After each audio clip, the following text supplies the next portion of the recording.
हमारे channel news Hindi 958 में आपका स्वागत है।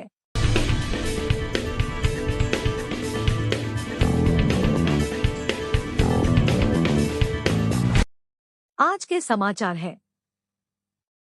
राज्यसभा 2024 चुनाव। राज्यसभा सांसदों का चुनाव विधायकों द्वारा एकल हस्तांतरणीय वोट एसटीवी प्रणाली के साथ आनुपातिक प्रतिनिधित्व प्रक्रिया के माध्यम से किया जाता है।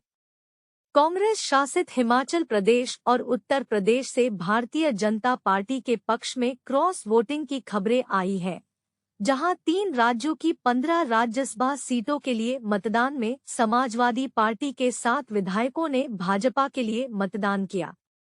इस बड़ी कहानी पर यहां 10 बिंदु हैं। एक, हिमाचल प्रदेश में जहां कांग्रेस ने 2022 के चुनाव में 68 में से 40 सीटें जीती और सोचा कि उसे 3 स्वतंत्र विधायकों का समर्थन प्राप्त है, उसके उम्मीदवार अभिषेक सिंघवी एक चौंकाने वाली हार के कगार पर हैं।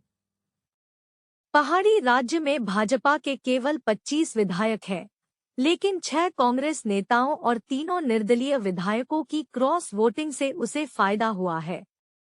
2, भाजपा जिसने पूर्व कांग्रेस विधायक हर्ष महाजन को मैदान में उतारकर कांग्रेस को मुकाबले में मजबूर किया, अब राज्यसभा सीट पर दावा करने के लिए पसंदीदा है। कई लोगों को लगा कि वह संभवतः जीत नहीं सकती। मुख्यमंत्री सुखविंदर सुक्खू के लिए यहां हार प्रतिष्ठा की क्षति होगी। उत्तर प्रदेश में सपा प्रमुख अखिलेश यादव ने कहा है कि तीसरे उम्मीदवार को मैदान में उतारने का फैसला एक परीक्षा था। हमारी तीसरी सीट वास्तव में सच्चे साथियों की पहचान करने के लिए एक परीक्षा थी। उन्होंने आज सुबह एक्स पर उन विद्रोही सांसदों पर कटाक्ष करते हुए कहा, जिन्होंने उनके उम्मीदवार के खिलाफ मतदान किया था। 4, यूपी में राज्यसभा की 10 सीटें उपलब्ध हैं। 252 सीटों के साथ साथ सहयोगी दलों की 18 सीटों के साथ भाजपा ने 8 उम्मीदवार मैदान में उतारे हैं। एसपी जिसके पास 108 विधायक है, ने 3 को मैदान में उतारा है। भाजपा के पास केवल 7 सीटों को भरने के लिए वोट हैं, लेकिन माना जाता है कि वह अपने प्रतिद्वंद्वी के सेब कार्ड को परेशान करने के लिए जयंत चौधरी के नेतृत्व वाले राष्ट्रीय लोक दल के वोटों पर भरोसा कर रही है।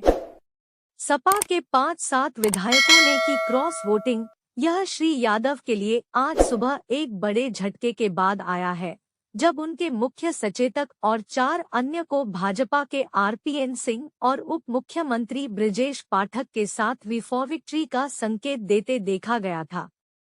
6 विद्रोह। श्री यादव ने दावा किया है कि उन्हें विद्रोह की भनक लग गई है और वह विद्रोहियों को बाहर निकाल देंगे। समाजवादी पार्टी के लिए इससे बुरा समय नहीं आ सकता, जिसने हाल ही में यूपी की 80 लोकसभा सीटों में से 63 सीटों पर चुनाव लड़ने के लिए कांग्रेस के नेतृत्व वाले इंडिया ब्लॉक के साथ एक समझौता किया है। सभा सीटें 7। इस बीच दूसरे राज्य कर्नाटक में मतदान मजबूरन हो गया है। भाजपा और उसकी क्षेत्रीय सहयोगी जनता दल सेक्युलर 4 रिक्त सीटों के लिए सत्तारूढ़ कांग्रेस के खिलाफ आमने सामने है। जेडीएस ने 5वां उम्मीदवार कुपेंद्र रेड्डी को मैदान में उतारा है। 8 कांग्रेस के पास 134 विधायक है, जबकि भाजपा के पास 66 और जेडीएस के पास 19 विधायक है।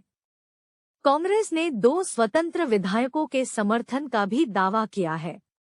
इससे उसे इस दौर के मतदान से पहले अपनी 3 सीटें बरकरार रखने के लिए पर्याप्त सीटें मिलनी चाहिए, लेकिन अंतर कम है और भाजपा द्वारा 5वें विकल्प को मैदान में उतारकर इस मुद्दे को मजबूर करने के साथ तरजीही मतदान चलन में आता है।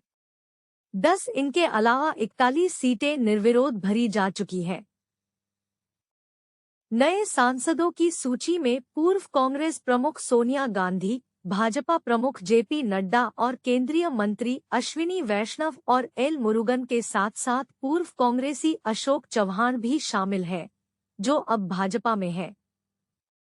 देखने के लिए धन्यवाद। अधिक अपडेट के लिए कृपया हमारे साथ बने रहें।